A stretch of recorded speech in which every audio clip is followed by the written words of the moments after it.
नमस्कार, मैं हूं श्रेया सिंह राठौर और आप देख रहे हैं मनोज तिवारी टॉक शो। स्थानीय निकाय के चुनाव को 5 साल हो चुके हैं और अब वापस से चुनाव होने वाले हैं। प्रयागराज से बहुत सारे नेता हैं जो स्थानीय निकाय में महापौर के लिए तैयारी कर रहे हैं। उसमें से एक नेता हमारे साथ हैं जिनका नाम है विवेक जायसवाल जी। आज हम उनसे उनकी तैयारी कैसी चल रही है, क्या नीतियाँ हैं, उस पर बात करेंगे। सर, हमारे टॉक शो में आपका बहुत बहुत स्वागत है। पहला प्रश्न मेरा आपसे ये है कि महापौर सबसे पहला नागरिक होता है शहर का, तो क्या क्या चुनौतियाँ होती हैं एक महापौर के लिए? और प्रयागराज की आप बात कर रहे हैं तो प्रयागराज की जनता को कोटि कोटि नमस्कार मैं करता हूं। और जहां तक चुनौतियों की बात है तो प्रयागराज की जनता प्रयागराज की स्वामी है। नगर स्वामी के रूप में हम प्रयागराज की जनता को देखते हैं। और आपने भी अभी कहा कि महापौर और मेयर नहीं, ये चुनाव नगर सेवक का है। मैं अपने आप को नगर सेवक के रूप में चाहता हूँ और यही मेरी एक सोच है। और जो प्रयागराज की जनता है वो नगर स्वामी और जो महापौर वो नगर सेवक के रूप में। चुनौतियों में यह है कि जो हमारी महानगर की जनता जनार्दन है, उनकी मूलभूत सुविधाओं में समय के हिसाब से जो भी तकलीफ़ें आती हैं, जो भी समस्या आती हैं, उन्हें दूर करने का काम महापौर का और उनकी टीम के सदस्यों का होता है। जैसे अभी आप देख रहे हैं बरसात का समय है, जगह जगह पे नाली चौक हो जाती हैं, पानी भर जाता है, ठीक है। कभी सड़कें ख़राब हो जाती हैं, कहीं बिजली की समस्या है, कहीं पानी की समस्या है, कहीं नाली की समस्या है, कहीं जल भराव की समस्या है, कहीं स्वास्थ्य से संबंधी समस्या है।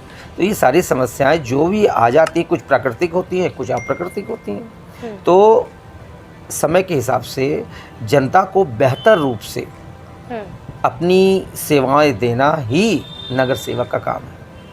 नगर सेवक की जिम्मेदारी ये है कि वो अपने स्वामी की सेवा करे, अर्थात अपने महानगर के लोगों की सेवा करे, उनकी हर तकलीफ दूर करने का काम करे। यही चुनौती है और इसमें जो है बेहतर काम करने की हमारी भी इच्छा है।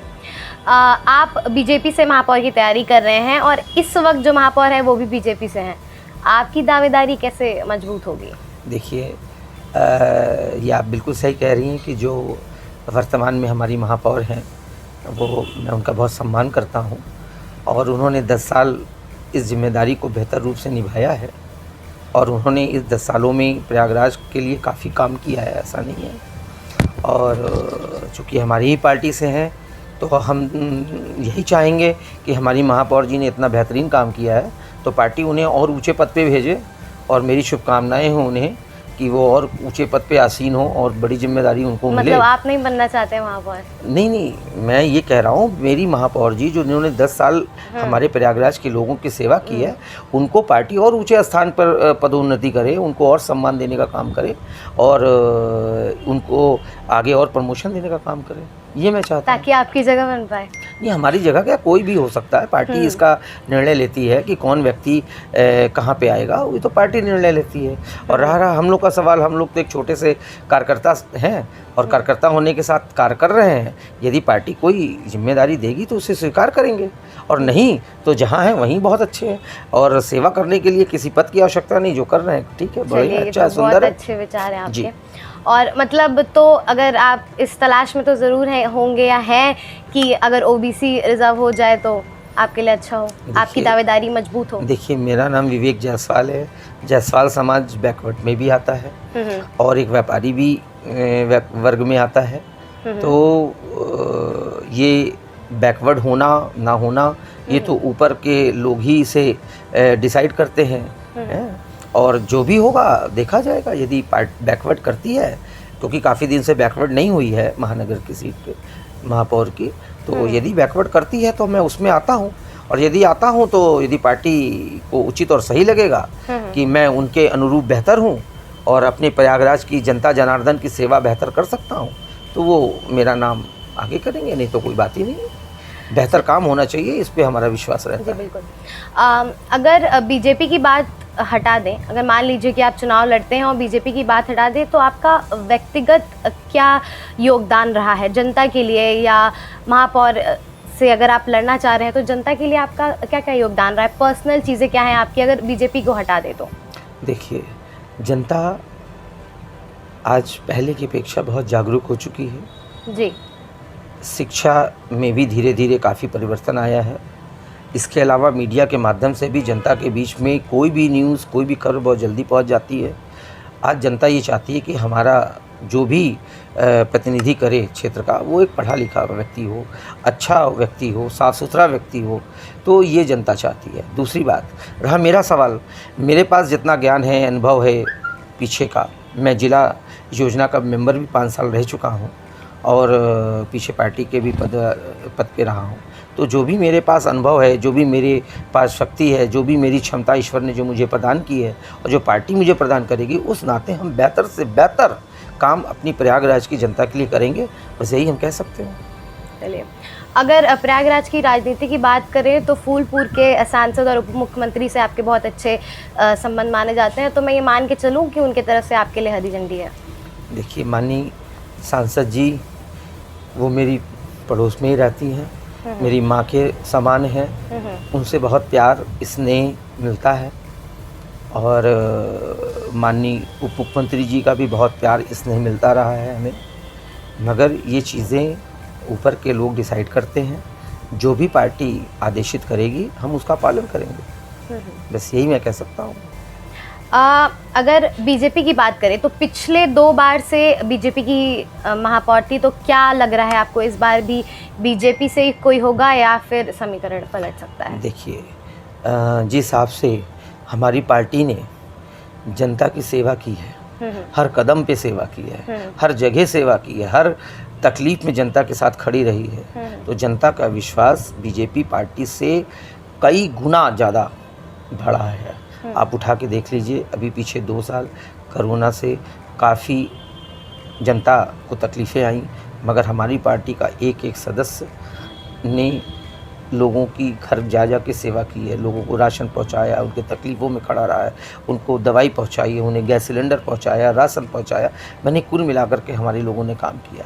इसके अलावा ऊपर का नेतृत्व और हम प्रदेश का नेतृत्व और केंद्र का नेतृत्व और साथ में हमारे महानगर का भी नेतृत्व, ये सारे लोग मिलकर के सिर्फ और सिर्फ हमारे प्रयागराज की जनता, प्रदेश की जनता और देश की जनता के हित में काम कर रहे हैं। तो इससे हमारे देश की जनता, प्रदेश की जनता और महानगर की जनता में हमारे पार्टी को लेकर के बहुत ही ज़्यादा विश्वास है, पॉजिटिव फीलिंग है। तो ये आप समझ लीजिए कि जो भी महापौर का प्रत्याशी होगा बेहतर वोट से जीतेगा और जनता पीछे के कामों में से उनको भरपूर समर्थन देगी। चलिए, तो जैसा आपने खुद बोला कि जनता का विश्वास जो होता है वो किसी भी पार्टी पे तभी बनता है जब वो जनता के समस्याओं को, दुख को दूर कर पाती है। तो आपने जो चीज़ें, जो एग्जाम्पल्स दिए वो तो चलिए मैं एक बार राज़ी कर लूँ, उसके अलावा भी बहुत सारी समस्याएं हैं इलाहाबाद में। सड़कों की बहुत ज़्यादा समस्या है जिससे इंसान बहुत बुरी तरीके से जूझ रहे हैं प्रयागराज में। और अगर आप बात कर ले, बारिश हो जाती है या कुछ भी हो जाता है बारिश के टाइम पे तो पानी भर जाता है, तो इस चीज़ से प्रयागराज की जनता बहुत ज़्यादा जूझ रही है। तो ये, इस पे आप क्या कहना चाहेंगे? देखिए, एक शब्द है, आवश्यकता आविष्कार की जननी है। जी। जैसे जैसे आवश्यकता होती है उसके बारे में हम लोग उसको, समस्या को सॉल्व करने के लिए काम करते हैं। ठीक है, अभी कोई भी समस्या आई, जैसे आपने कहा कि बरसात में पानी की समस्या, कहीं आप देख लीजिए कि कहीं जल भर गया, पानी भर गया, किसी में नाली चौक हो गई, कहीं बिजली की समस्या है, तो कहीं पीने के पानी की समस्या है, कहीं स्वास्थ्य की समस्या है। तो हम और हमारी पार्टी के जो भी लोग हैं वो इस पे बेहतर ध्यान देते हैं। और पीछे के भी ये समस्याएं अभी भी हैं ना। देखिए, और पिछले 10 साल से बीजेपी की ही महापौर नहीं है, जो महापौर, तो 10 साल में इन सब समस्याओं का निवारण क्यों नहीं हो पाया? अभी मैंने कहा ना, आवश्यकता आविष्कार की जननी। हमारी महापौर जी ने पीछे 10 साल हमारी जनता की बेहतर सेवा की है, बेहतर काम किया है।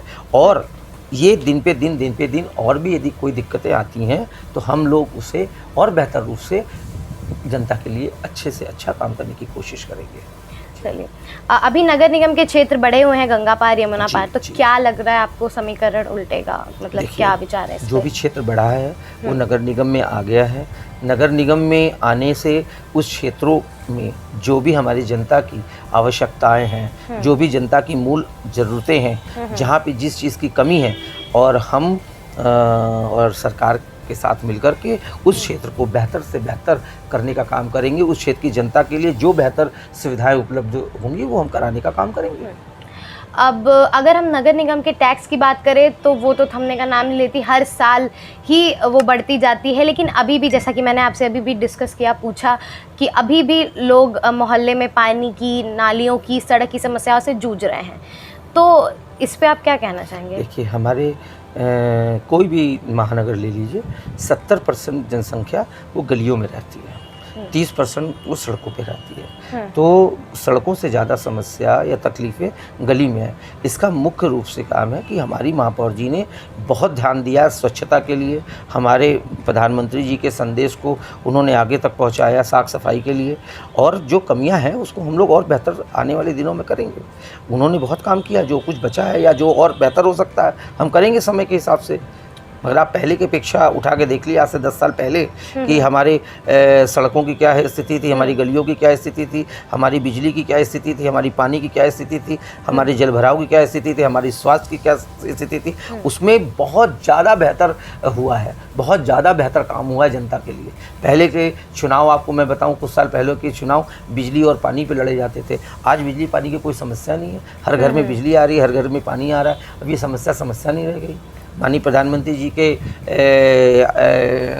के अनुसार यदि हम चलें तो गांव-गांव में सोलर लग गया है।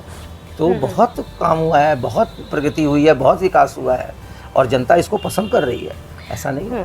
सर, अब अगर आगे बढ़ते हुए हम देखें तो रेहड़ी पटरी वालों की बात करें, अगर वो लोग बेरोजगार हो गए, उनको अभी तक दुकानें नहीं मिल पाई हैं, तो ऐसे में आपको नहीं लगता कि नगर निगम को रोजगार पर कदम उठाने चाहिए? नहीं, आप सही कह रही हैं। देखिए, हर चीज़ की एक सीमा होती है।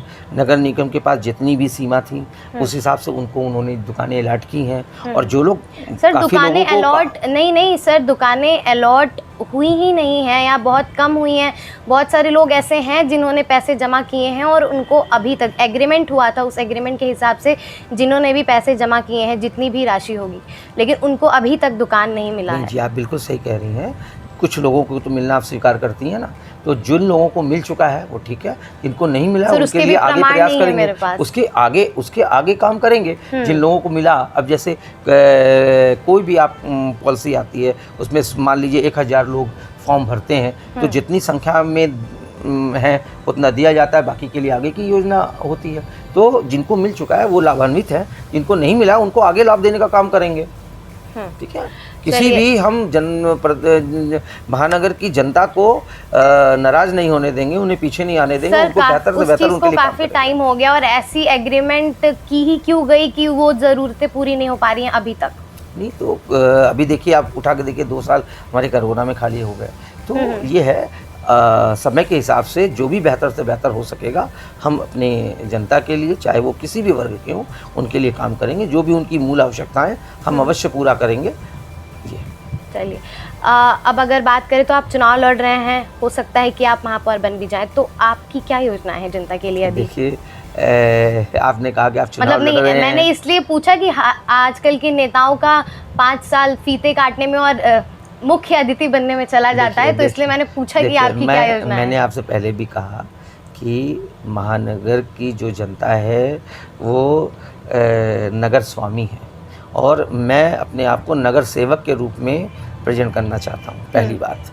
दूसरी बात, अभी आपने कहा कि आप फीते काटने में और अतिथि बनने में नहीं, हमें यदि सेवा करने का मौका मिला है तो जो ज़्यादा से ज़्यादा समय हम अपने काम को देंगे वो हमारे लिए बेहतर होगा। हाँ। और जब हम काम करेंगे तो जनता के हित के लिए काम करेंगे। और हमारे देश के प्रधानमंत्री जी, यशस्वी प्रधानमंत्री जी ने से हमें बड़ी सीख लेनी चाहिए कि उन्होंने आज सबको एक बेहतर काम करने के लिए हमेशा प्रेरित किया है। मतलब आप अपने राजनीतिक करियर के लिए मोदी जी को एक तरह से कहें रोल मॉडल जी, वो हमारे आदर्श हैं। उनके एक एक शब्द हमारे लिए कंठस्थ हैं, और मैं उनके आदर्शों पे चलने के लिए पूरा प्रयास करता हूं। और मैं मतलब मेरे मन में यही आता है कि मैं अपनी ऊर्जा का, अपनी अनुभव का, अपने काम का बेहतर से बेहतर रिजल्ट जनता को दे सकूं, और इसी विचार से, और मेरा पहले भी रहा कि मैं नगर सेवक के रूप में आना चाहता हूँ। पार्टी को यदि अच्छा लगेगा, यदि उन्होंने मुझे मौका दिया तो मैं नगर सेवक के लिए प्रयास करूँगा। बाकी पार्टी के बड़े पदाधिकारियों के ऊपर, बड़े नेताओं के ऊपर मैं ये जिम्मेदारी छोड़ता हूँ। मैं तो एक छोटा सा कार्यकर्ता था, छोटा सा कार्यकर्ता हूँ, छोटा कार्यकर्ता रहूँगा। सिंपल सी बात है। बहुत अच्छी बात है जी। पर रुकते हैं एक छोटे से ब्रेक के लिए। ब्रेक के बाद मिलते हैं आपसे।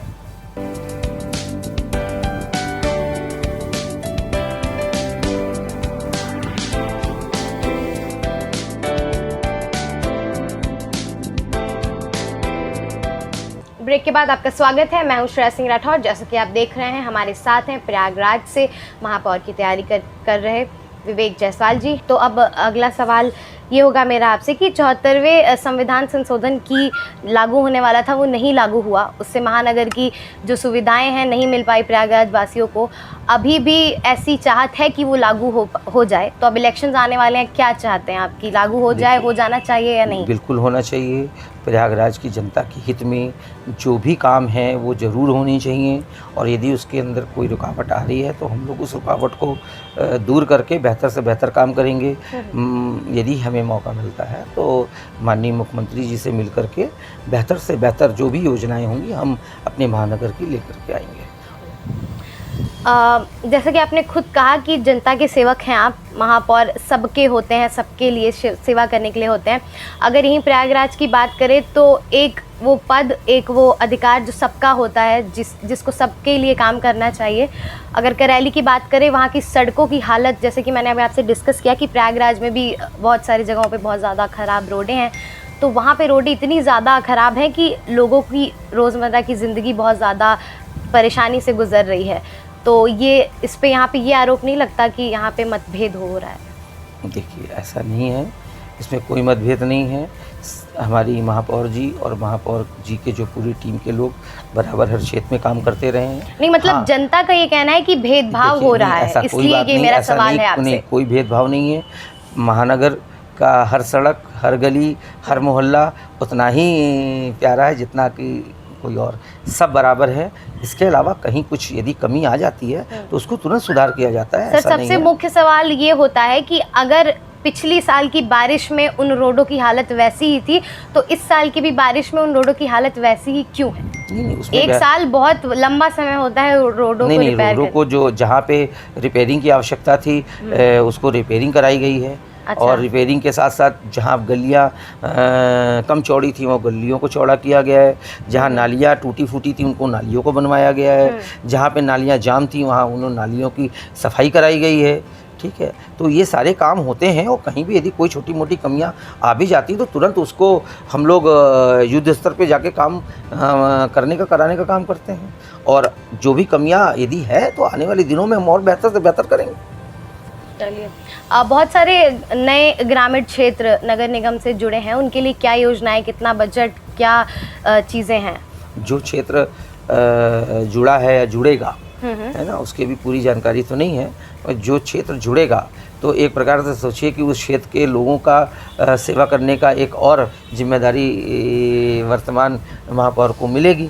तो वहाँ पे जो जनता की आवश्यकताएं हैं, जिस जगह पे कहीं पानी की आवश्यकता है तो कहीं बिजली की आवश्यकता है, तो कहीं नाली की आवश्यकता है, तो कहीं किसी और चीज़ की आवश्यकता है, तो जो भी आवश्यकता क्षेत्र के लोगों की होगी उस हिसाब से उस क्षेत्र के लोगों की आवश्यकता को पूरा करने का बेहतर प्रयास होगा। अभी इस वक्त में जैसा कि आपको भी जानकारी है, महंगाई से, बेरोज़गारी से जनता जूझ रही है। ऐसे में पार्टी पे भरोसा करना और आपको ही वोट देना, आपकी ही पार्टी को वापस से जिताना, क्या लगता है आपको संभव होगा या चीज़ें थोड़ी बदलेंगी? देखिए, जनता का पूरा विश्वास हमारे देश के यशस्वी प्रधानमंत्री पे, हमारे प्रदेश के मुख्यमंत्री पे और हमारे महानगर के भी नेताओं पे बराबर रहा है। अभी कुछ दिन पहले ही आपने देखा कि विधानसभा चुनाव हैं और महानगर की तीनों सीटें हमारी पार्टी ने जीती है। तो ये जीत इस बात को दिखाती है और दर्शाती है कि हमारे महानगर के लोग का पूरा विश्वास दिन पे दिन हमारी पार्टियों पे बढ़ता जा रहा है। और ये इसलिए बढ़ रहा है क्योंकि हमारे लोगों ने, हमारी पार्टी ने, हमारी सरकार ने जनता के लिए बेहतर से बेहतर काम किया है। आज की राजनीति की अगर बात करें तो आप भी जानते हैं और आप भी इस सच से बहुत अच्छे से वाकिफ़ होंगे कि आज के समय में राजनीति व्यापार बन चुकी है, कह सके तो, और लोग व्यापार की तरह ही राजनीति को चला रहे हैं। तो आप इस चीज़ को अपने राजनीतिक जीवन के लिए कैसे चुनौती मानते हैं, और या फिर आप भी व्यापार कर सकते हैं? आप ऐसे तो पेशे से व्यापारी हैं ही। देखिए, घर चलाने के लिए, परिवार चलाने के लिए कुछ ना कुछ तो काम करना ही पड़ता है हर किसी को जी। ठीक है, हमारा भी घर परिवार है, काम करना पड़ता है, मैं भी काम करता हूँ।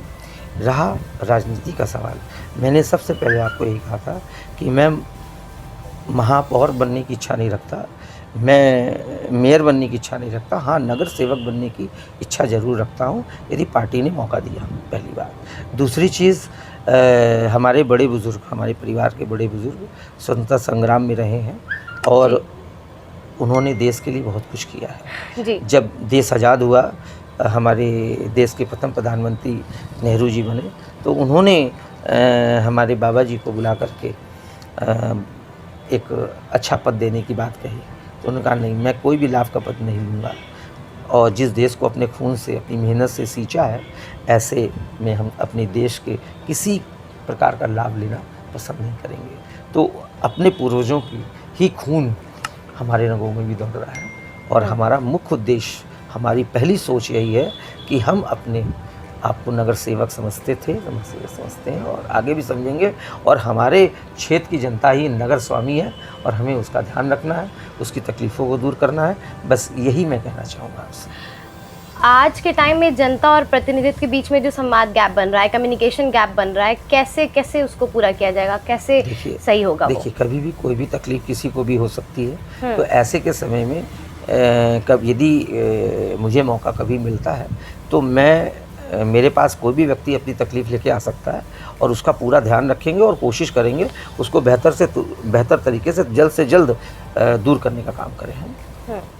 अभी तो ये प्रारंभिक दौर है, आगे और भी चर्चाएं की जाएंगी, और ऐसे में प्रयागराज की जनता के लिए, या ख़ास तौर पर जो नगर निगम के अंडर में आती है जनता, उनके लिए आपकी क्या सहूलियत है, क्या संदेश है? देखिए, हमारी विचार से हमें अपने महानगर की जनता को बहुत ज़्यादा जागरूक करने की आवश्यकता है।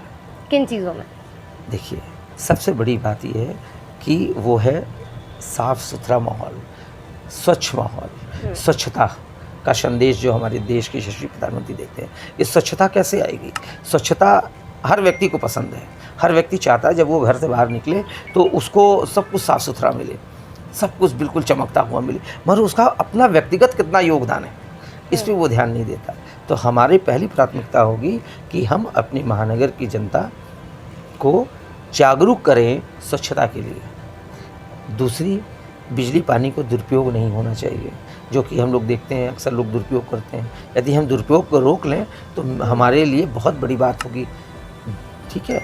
इसके अलावा जैसे जैसे बच्चे शिक्षित हो रहे हैं, आगे बढ़ रहे हैं, मीडिया मजबूत हो रहा है, तो लोग इस चीज़ को समझ भी रहे हैं और पुरानी विचारों से बढ़ कर के आगे काम कर रहे हैं। और यही हम कहना चाहेंगे कि हमारे जो सरकारी सिस्टम है वो और जनता का सहयोग मिल कर के ही हम अपने महानगर को बेहतर, स्वच्छ, सुंदर, स्वस्थ बनाने का काम करेंगे, ऐसा मेरा विचार है। चलिए, बहुत अच्छी बात है, बहुत अच्छे विचार हैं आपके, और आपको आगे के लिए शुभकामनाएं। आशा करती हूँ कि शुक्रिया, जैसा भी हो अच्छा हो। जैसा कि आपने देखा, हमारे साथ थे स्थानीय निकाय से महापौर की तैयारी कर रहे हुए प्रयागराज के बीजेपी से नेता विवेक जायसवाल जी। उन्होंने अपने हर तरह के विचार रखे, अपनी योजनाएं बताई, कैसा किस तरफ समीकरण का मोड़ हो सकता है ये बताया। अब चुनाव के बाद ही पता चलेगा कि इस बार भी बीजेपी से ही महापौर होंगे या फिर चीज़ें पलटेंगी। ऐसे ही देखते रहिए मनोज तिवारी टॉक शो। मैं हूँ श्रेया सिंह राठौर।